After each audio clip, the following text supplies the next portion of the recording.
A continuación se desarrollará el primer panel de organismos internacionales con el tema Rol de los bancos centrales en el desarrollo económico. Será el moderador el licenciado Otto Boy Rodríguez, vicepresidente del Banco Central, y los panelistas son licenciado Jorge Madrigal, economista jefe de la Secretaría del Consejo Monetario Centroamericano, licenciado Juan José Barrios, economista de país del Banco Interamericano de Desarrollo, licenciado José de Jesús Rojas, jefe de planificación del Banco Centroamericano de Integración Económica. Cada uno de ellos tendrá 5 minutos para dar sus valoraciones y posteriormente será el panel. Tiene su tiempo el licenciado Jorge Madrigal.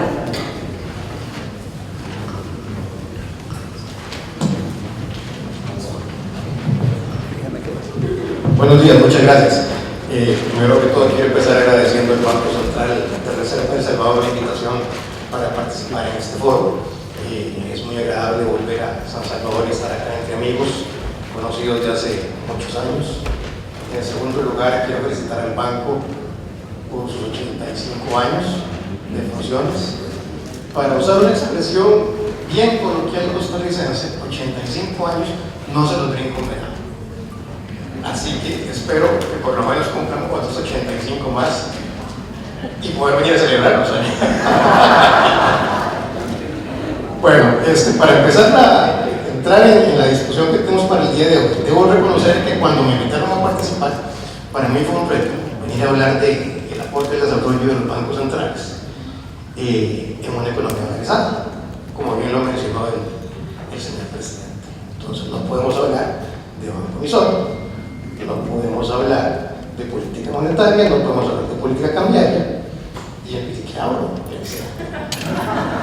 El punto acá es que antes de la crisis financiera internacional, desde 2007-2008, uno tenía como el cuento en los bancos centrales muy dominado. O sea, si uno le preguntaba cuál es el aporte que hacen los bancos centrales al desarrollo económico, muy sencillo. O sea, hay que mantener la inflación baja y estable. Mientras estuve en el Banco Central y fui economista jefe del banco, ese era mi discurso. Sin embargo, después de esa crisis, yo creo que los banqueros centrales no la tenemos tan clara. Ya la estabilidad macroeconómica no es solamente mantener la inflación baja y estable, es mucho más que eso. Tiene que ver con estabilidad financiera, principalmente.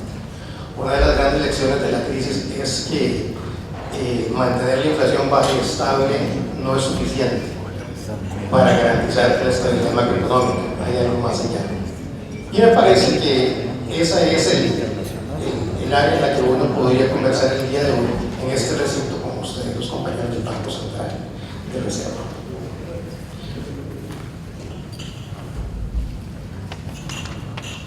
Una cosa interesante de los bancos centrales en este periodo de post-crisis es que si ya eran poderosos antes de la crisis, ahora se han vuelto todavía mucho más poderosos. Han ampliado increíblemente su margen de acción, se meten en asuntos en los que no era común verlos antes de los periodos de crisis, se han vuelto un poco más activos en una serie de políticas. El manejo del balance del Banco Central ya podría considerarse en sí mismo como instrumento de política, particularmente los bancos centrales más desarrollados. Y esto trae una serie de retos importantes para los bancos centrales de aquí para adelante. Para no quitarle mucho tiempo a mis compañeros de panel,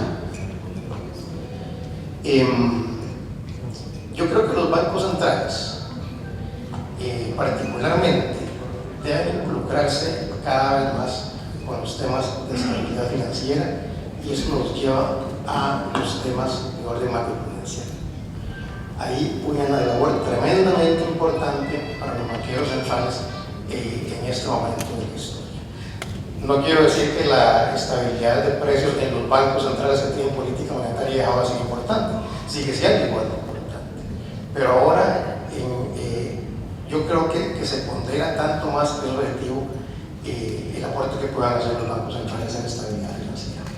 Al punto que uno podría pensar, bueno, en realidad uno diría, los bancos centrales siempre han estado preocupados por la estabilidad financiera. Es decir, desde su creación, uno podría pensar, bueno, ¿cuáles son las principales funciones de los bancos centrales? Digamos, son emisores, son cajeros y asesores del Estado, y estos son prestamistas de última instancia. Esa era la función de los bancos centrales cuando hablaban de estabilidad financiera. Pero ya eso no es, en una economía organizada no tenemos ese recurso, pero sin embargo nos queda todo el avance en el área macroprudencial. Dicho eso, uno ve a los bancos centrales pasando de ser extintores de fuego a ser detectores de humo. ¿Sí? Nuestra función ahora es más bien entender cómo se pueden ir generando los problemas de riesgos sistémicos, entender con mayor, o poner cada vez mayor atención al desarrollo de los mercados, al desarrollo de los instrumentos y a ese tipo de cosas, con el fin de tener un olfato más fino para saber a dónde se pueden estar presentando los riesgos para el sistema financiero. Y en adelante, yo creo que hablando de retos para los bancos centrales, yo veo cinco líneas de acción en las que tenemos que estar muy atentos. Repitiendo, y yo creo que en esto hay que insistir mucho, estabilidad financiera. Pero estabilidad financiera no solamente implica buena regulación, significa que el Banco Central debe coordinar con todos los organismos involucrados. Estamos hablando de entidades financieras, estamos hablando de entidades supervisoras, estamos hablando de actores en los mercados, estamos hablando de el público, al fin y al cabo, que es el que nos debemos. Hay que fortalecer la investigación en esas áreas. Una de las ventajas comparativas que tienen los bancos centrales dentro del sector público es su altamente calificado equipo técnico. O sea, hay que dedicarlo más a los temas de investigación, a entender cómo funcionan los instrumentos financieros, a entender mejor las relaciones y las interacciones de los mercados. Entonces, eso es un tema importante. Eso incrementa mucho el poder de los bancos centrales. Y para mí, ese poder, recuerdo una vez a Sheldon Cooper, cuando de Big Bang Theory, una vez que le decía a Penny, cuando lo puso con la mamá, le dijo: Penny, con un gran poder vive una gran responsabilidad. Es un poco lo que se aplica acá. Entre más poder acumulen los bancos centrales, más amenazadas van a ver su independencia. Es muy probable que haya mucha tentación para involucrar más a los bancos centrales en cosas como ese señor presidente de Estado, cuando podrían ser cosas de mercado. Y esa tentación a reducir esa independencia que hay entre los bancos centrales debe cuidarse con mucha atención. Otro reto importante que tienen los bancos centrales es el desarrollo tecnológico. Hay que estar al día con los avances en temas de tecnología, principalmente asociados con temas de ciberseguridad. Los bancos comerciales y las entidades financieras cada vez están, dados los avances tecnológicos, tienen que mantenerse muy activos en estas áreas para reducir sus costos de operación, y cada vez se están cediendo más áreas de operación de los bancos comerciales y de otras entidades financieras a terceros que administran operaciones de carácter tecnológico. Eso eventualmente puede traer riesgos de ciberseguridad, que me parece que es un tema importante que también deberíamos prestar atención. Asociado a esto está el desarrollo de la fintech, que es una ola que viene. Están apareciendo cosas que no sabemos qué son. Y uno podría pensar, a la larga, mientras todo lo que llegan las fintech se liquide con una cuenta en el sistema del banco, en el sistema financiero, deberíamos estar tranquilos. Pero tal vez deberíamos pensar un poco más allá. Los temas de investigación en los que deberíamos saber, y la preparación de los mercados, que me parece que corresponde mucho al Banco Central, es un tema importante con este desarrollo de estas nuevas entidades financieras, para conocer qué hacen, cómo lo hacen y cuáles pueden ser los efectos potenciales de sus operaciones en el resto del sistema financiero. Otro tema, digamos que por último, pero no menos importante, es lo que tiene que ver con el cambio climático. Los bancos centrales deben involucrarse más en los temas de cambio climático.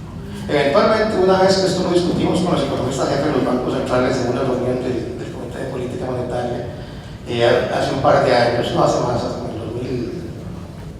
unos 5 años. El tema no había pasado más allá, sencillamente decíamos, no, el cambio climático lo podemos ver como un tema de choque de efecto. Ya, no nos preocupemos más allá, veamos todo como choque de efecto. Pues no necesariamente, ya el tema, los temas de cambio climático nos impactan, tienen consecuencias reales e importantes, particularmente en la región centroamericana. La región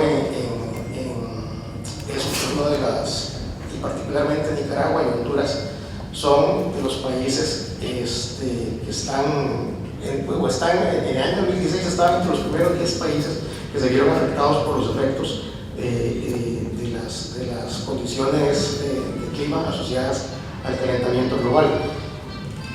Más allá que eso, todos los temas del cambio climático, aparte de sus costos asociados, viene todo un desarrollo que tiene que ver con las finanzas verdes, que también es un tema novedoso, y eventualmente también los efectos del cambio climático van a influir sobre la estabilidad financiera, y en consecuencia habrá que ponerle atención. Con esto quería terminar mi participación. Lo último que quiero decir es que en realidad, independientemente de todo lo que uno puede conversar sobre el aporte de los bancos centrales, el desarrollo de las economías, aún economías dolarizadas, me parece que todo se puede resumir en una frase que en todo caso también hay en la persona del presidente, y es confianza. Mientras la sociedad perciba que el Banco Central está comprometido con los más altos intereses de la nación y está ahí para generar estabilidad, va a haber confianza.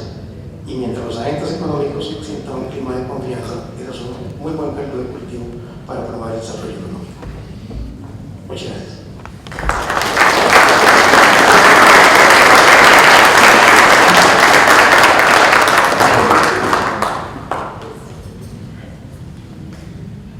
Bueno, vamos a continuar con José Jesús. Sí, muy buenos días. Primero, felicitar al Banco Central de Reserva y a la República de El Salvador por este hermoso momento. Está cumpliendo 85 años de una institución que efectivamente los bancos centrales son una columna vertebral, un pilar en toda sociedad.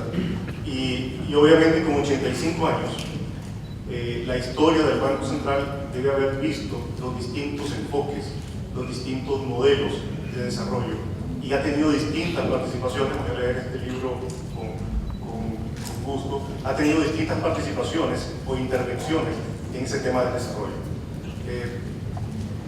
Otro tema interesante es que la banca central coincide, entonces hay ciertos temas que vamos a tal vez no repetir, pero sí enfocar del mismo punto, y es que para que el Banco Central, o para que una economía, pueda crecer, obviamente, es necesario tener inversión. Y la inversión, la verdad, pero orgullo, pues necesita tener certidumbre. Y yo creo que esa es la base, así como terminó mi colega, esa es la base que tenemos que funcionar, la certidumbre. ¿Cómo nos da la certidumbre? Bueno, los consensos que los bancos centrales trabajan básicamente con apoyando el crecimiento prácticamente desde el punto de vista de la estabilidad macro, desde el punto de vista del sistema de pago, desde el punto de vista del prestamista de última instancia, y desde el punto de vista, por supuesto, de estabilidad financiera. Esas son como las funciones tradicionales que uno ha visto. Y sobre ello, uno sobreentiende que hay ciertas buenas prácticas que a nivel internacional se han visto, que son básicamente la independencia del Banco Central, y eso implica básicamente no financiar al gobierno. Pero a través del tiempo, los bancos centrales han logrado financiamientos de gobierno que pueden ser interesantes, que pueden haber ayudado. Por ejemplo, desde el punto de vista de cuando los bancos centrales apoyan becas, no solamente para personal del banco, sino para personal fuera del banco. Cuando de pronto los bancos centrales crean instituciones para el desarrollo. En el caso del Banco Central de Nicaragua, yo soy nicaragüense, se decía que el Banco Central de Nicaragua era el único banco central que tenía dentro de sus activos un volcán activo. ¿Y por qué? Porque había desarrollado el Parque Nacional Volcán Masaya. Pero eran otros tiempos, eran otras épocas, otros modelos de desarrollo, pero es importante mantener eso en mente. Otro tema interesante es el enfoque de la inflación. O sea, hasta ahora siempre los bancos centrales se han enfocado en la inflación y en la parte del mainstream, pero eso implicaría también no política industrial, no asignación de crédito.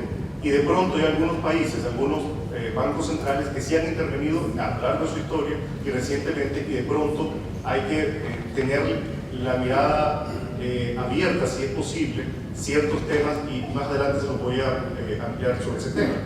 El otro es los métodos indirectos para atender la política, para atender la inflación en vez de métodos más directos.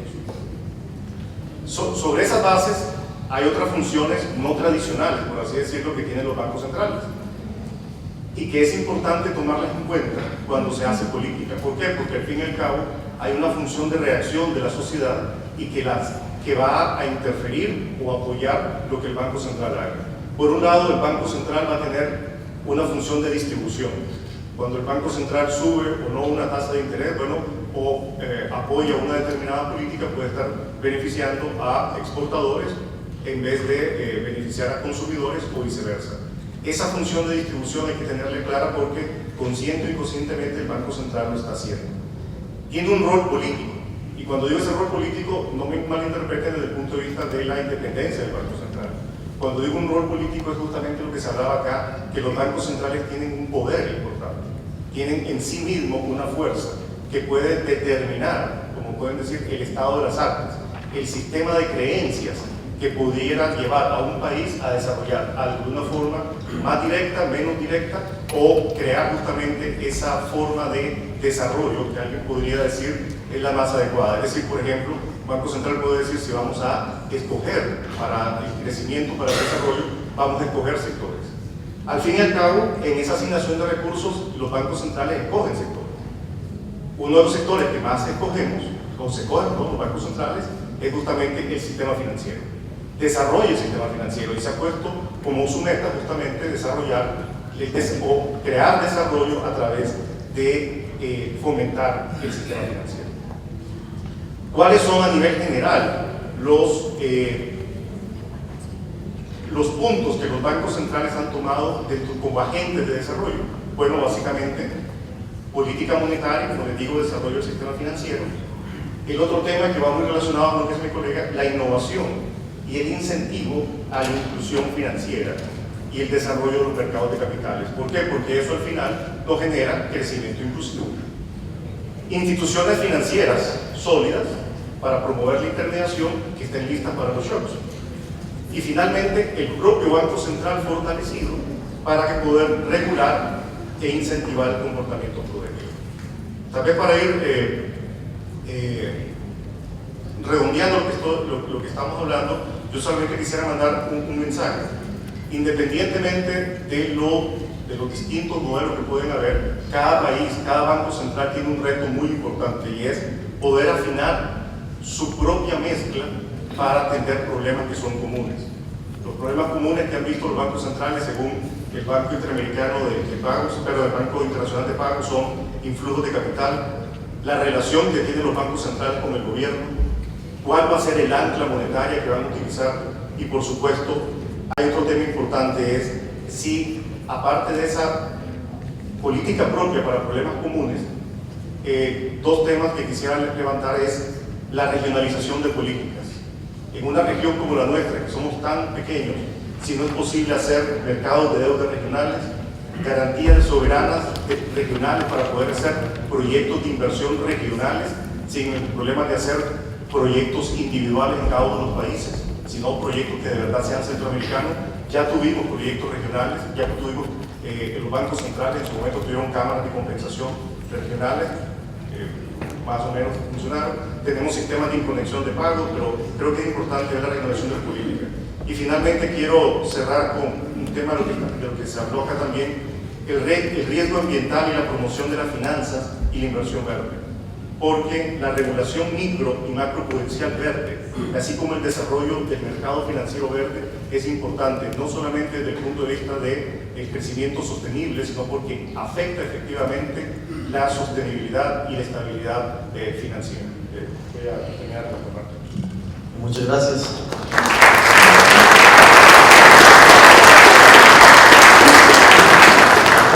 Estamos teniendo los enfoques, las visiones de diferentes organismos regionales que tenemos en el país.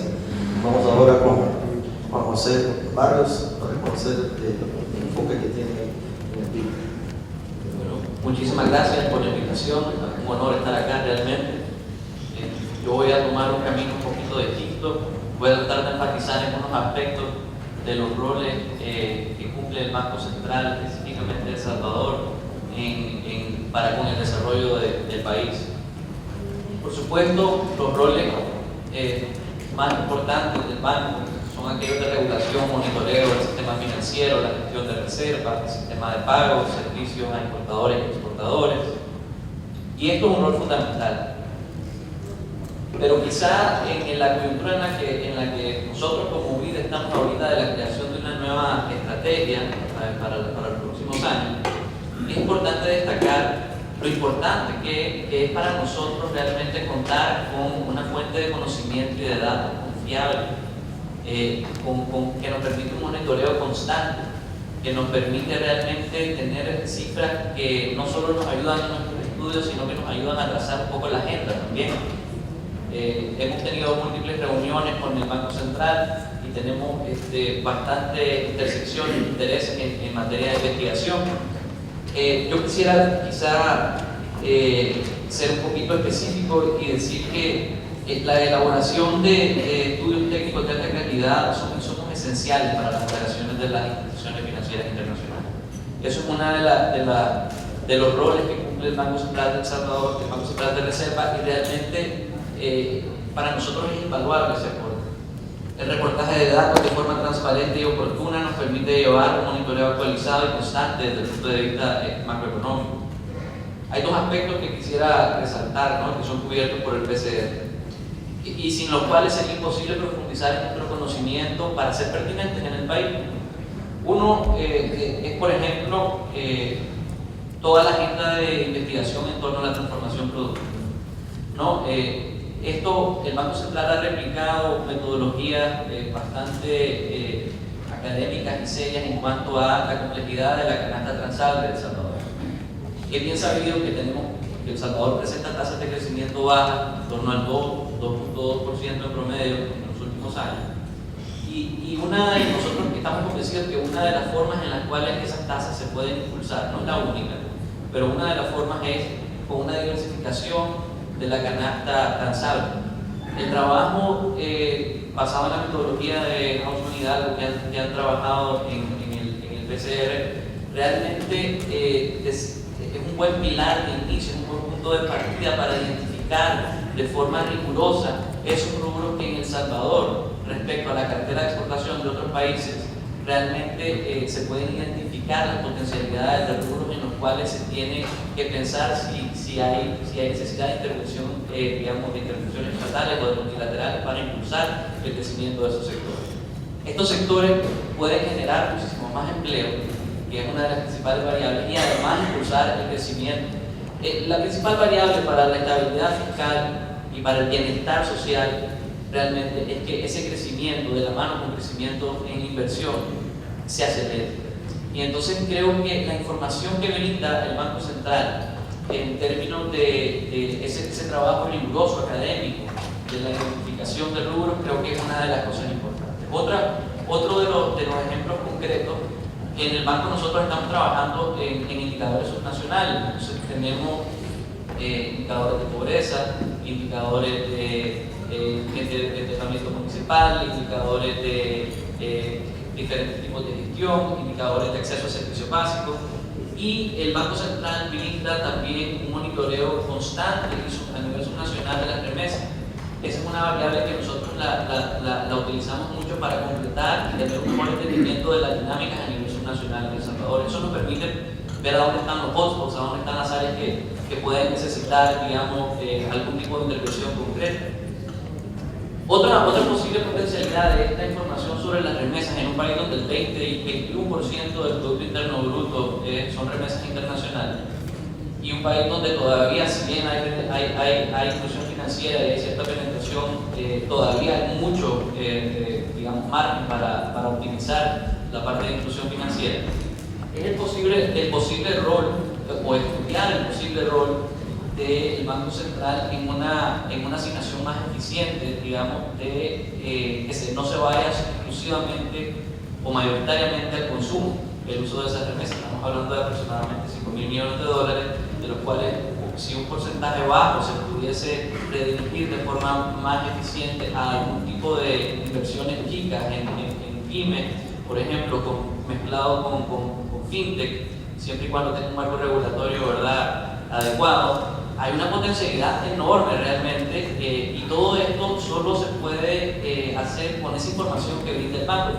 Por eso quiero enfatizar en ese aspecto, no tanto en el aspecto regulatorio, digamos, financiero, sino en el aspecto de creación de conocimiento. El banco ha sido un semillero de talento de funcionarios, va a continuar siendo un semillero de talento de funcionarios, y realmente eso para nosotros es un pilar fundamental, porque genera credibilidad y nosotros nos da confianza obtener esas cifras para poder hacer nuestros análisis, nuestros diagnósticos, que al final de cuentas, digamos, vienen a informar las futuras estrategias y las futuras intervenciones que están enfocadas específicamente en indicadores de desarrollo.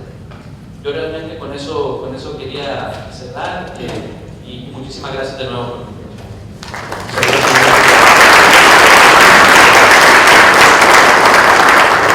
Yo creo que de una u otra forma hemos tratado de respetarnos, pues, las diferentes formas que ustedes están transmitiendo del rol de los bancos centrales. Obviamente, uno puede decir es una forma de ese rol que se ha ido transformando. En el caso de El Salvador, por ejemplo, si hablamos de la posguerra, podemos comenzar el rol que el Banco Central tuvo en el saneamiento de la banca, en la privatización de la banca, luego en la privatización también de otros sectores de la economía, en la creación del sistema privado de pensiones, ¿verdad? De ahí con los problemas de crecimiento que había, el impulso de la dolarización y finalmente quizás la reforma más grande que se hizo en los últimos años del Tratado de Libre Comercio. A través de todas esas políticas económicas que se han venido implementando, pues obviamente el Banco Central ha venido cambiando su rol. Y aunque es importante, digamos, cada uno de esos roles que ha tenido en cada una de esas etapas, quizás lo más importante es tratar de visualizar el reto que tenemos que enfrentar ahora con este tema de la fintech, con todo este tema de la ciberseguridad, con este tema de la trampa del bajo crecimiento que caracteriza la economía de El Salvador y que nos pone retos que son bastante grandes, que nos tienen que impulsar o llevar a sacarnos de ese bache en el que hemos estado por décadas. Yo quisiera preguntarles, desde su punto de vista, obviamente ustedes conocen la región, ¿cuál es el reto principal? Si tuvieran que elegir una política en la cual deberíamos de focalizar el esfuerzo de los bancos centrales para elevar el crecimiento, ¿cuál sería en cada uno de los casos? Comenzamos quizás en el mismo orden que comenzamos la exposición.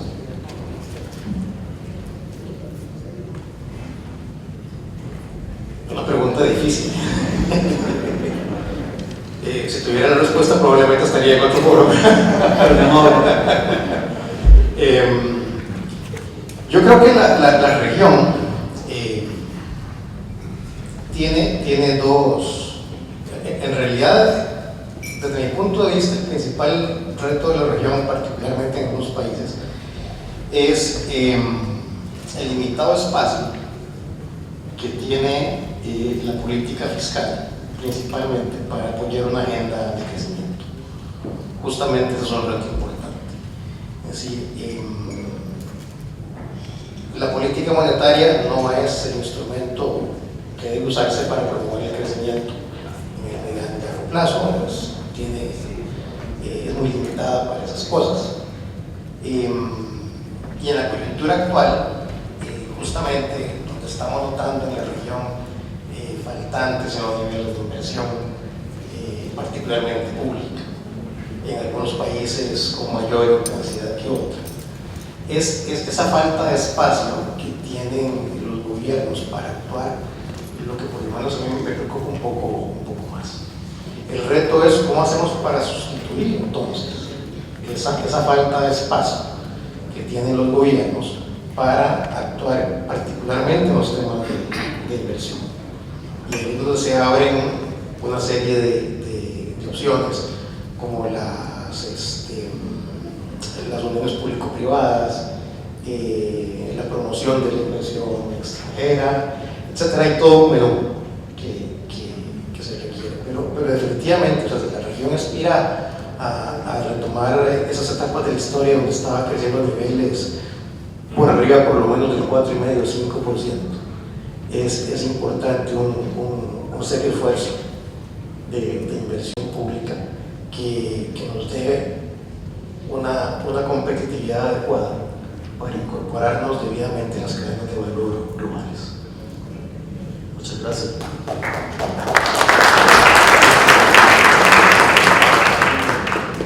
Hace como 2 semanas o 3 semanas estuvo un visitante del Banco Asiático del Desarrollo en BESIE, en Honduras, y se pudo hacer a través del Banco Central de Reserva un vínculo con la presentación que esta persona hacía. En el BESIE hemos visto la importancia de la inversión. Efectivamente, como se dice, más o menos necesitamos necesitamos invertir en la región más o menos 7,5% del PIB en infraestructura productiva e infraestructura social para poder tratar de cerrar las brechas de crecimiento y poder tratar de alcanzar los objetivos de desarrollo de 2030. Pero, ¿qué implica esto? O sea, lo que implica esa inversión es una inversión que tiene que hacerse para algo. O sea, la experiencia, por ejemplo, si uno ve la experiencia asiática, uno se da cuenta que para alcanzar ellos tasas de crecimiento del 7-8%, necesitaban escoger efectivamente productos que tengan la capacidad de generar un valor agregado importante. Entonces, una de las tal vez políticas que uno podría hacer, no solamente como Banco Central, y ese es un punto importante. El Banco Central también lo que podría hacer es liderar a un país para intentar entender una política nacional que permita hacer una transformación efectiva que logre aumentar sustancialmente el crecimiento de largo plazo. ¿Cómo? Bueno, obviamente con producción tradicional no lo vamos a lograr hacer, necesitamos incrementar hacia algo de mayor productividad, hacia algo que tenga no solamente mayor productividad, sino que tenga más complejidad. Y eso pues implicará tomar políticas, tal vez una nueva política industrial, implicará un tiempo de eso, pero tal vez ¿quién lo va a hacer? Si va a ser el sector público o el sector privado, eso va a depender de la escogencia de sus productos. Pero creo que el rol del Banco Central es justamente eso, ser el líder, tomar ese poder que tiene para apoyar y guiar a la sociedad en encontrar ese tiempo. Gracias.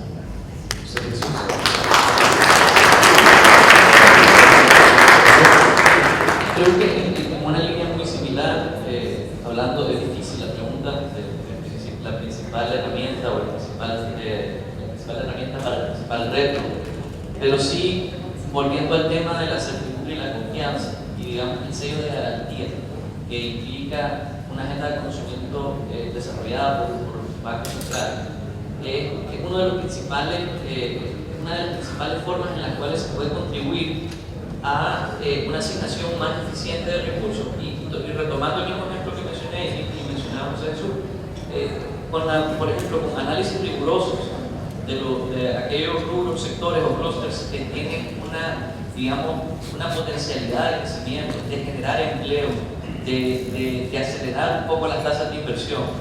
Yo creo que el sello de garantía y la credibilidad que tienen los estudios de los bancos centrales y el Banco Central de Reserva es uno de los principales aportes para guiar un poco a la situación económica del país en los ciclos que vienen, ¿no? O sea, es muy importante, creo yo, rescatar esa función que tiene el Banco Central de creación de conocimiento pertinente para realmente lograr tasas de crecimiento superiores.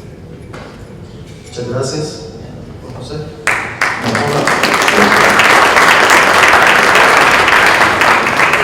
En el caso del Banco Central, quizá para tener una aproximación aproximación sobre lo que nosotros podríamos tratar de apostar. Yo creo que es importante pues saber, estamos en una economía de mercado, pero tenemos una tremenda falla de mercado que probablemente es la que esté afectando o al menos incidiendo en ese bajo crecimiento. Tenemos 3/4 de la población que está excluida del acceso a los servicios financieros, tenemos más de 3/4 partes de la población que tiene dificultades para el acceso al crédito o que pagan tasas de interés bastante altas. Esas son para mí fallas de mercado que tenemos que atender y obviamente en conjunto con todas las reformas que hay que hacer, con el diálogo público-privado para mejorar toda la competitividad de la economía. Obviamente al final nosotros no podemos incidir como Banco Central en todo el tema, por ejemplo, del precio de los transables y no transables, pero al tener una mano amarrada con la dolarización, pues tenemos que pasar a actuar en el área que le compete al Banco Central.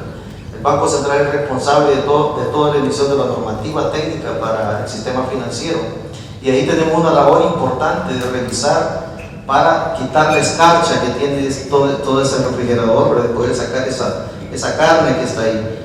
La banca tiene capacidad de apalancarse, tiene los fondos suficientes para financiar el crecimiento en los próximos 5 años. Tenemos un sector cooperativo que no está regulado y que nos puede dar entre 1.000 y 1.500 millones más de financiamiento de crédito, sobre todo para la base de la pirámide. Sacar a esa población de los niveles de pobreza, mejorarles sus condiciones de acceso al crédito, puede contribuir de forma importante a acelerar el crecimiento del crédito. Eso es una labor en la que el Banco Central, en coordinación con las superintendencias del sistema financiero, podemos contribuir a diseñar unas políticas que sean más adecuadas, más pertinentes para el crecimiento. Y creo que esa va a ser una de las principales apuestas sobre las cuales el Banco Central, en compañía y en coordinación no solo con la superintendencia, sino que con la industria también, vamos a tratar de llevar hacia adelante e implementar para elevar el crecimiento. Eso obviamente es una parte complementaria que tiene que ver con toda la política de atracción de inversiones, con todo el manejo de la mejora de la seguridad ciudadana, que también es una medida transversal para la atracción de inversiones, que nos debería de permitir poder elevar las tasas de crecimiento de la economía. Yo creo que agradecerles por José, Jorge, ¿verdad? Bueno, Juan, José, Jorge, ¿verdad? Por todo su apoyo, por sus comentarios, muchas gracias por habernos apoyado en este evento, ¿verdad? Y estamos a la orden para cualquier evento también que nosotros podamos apoyar. Muchas gracias nuevamente.